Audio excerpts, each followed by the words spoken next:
So first time seeing a breadboard, it might be intimidating. You see there's many holes and plus minus in different colors. But what does this do?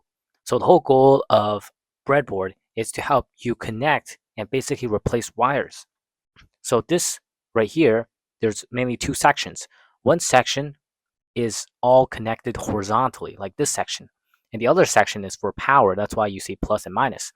All of this is connected vertically. So one point here is connected to here, and here, and here, and so on. This is underneath is all connected. This side works the same. Over here, it works differently. While over here is vertical, this is horizontal, like this. So this point is connected to this point. So you might be thinking, okay, how does this help me build electronics? Well, in electronic circuits, you would have many components. For example, an LED, like this, and then you have a circuit. You have power, like a battery, plus minus. What the hell?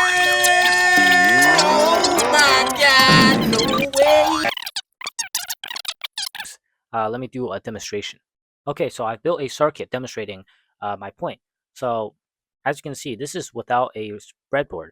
So the power come in here, goes over here, and exit here, right? It's a full circuit, but it looks messy because when the more things you add, you have to connect to different stuff, and then it gets really messy. While here, it looks really clean, right? You can see the power comes here, goes through a resistor, and then comes across, and then goes. So all of this point is connected, all of this point is connected, all of this point is connected, and that makes it neater. You can pause the video, and then you can check the schematic. As you can see here, they do the same thing.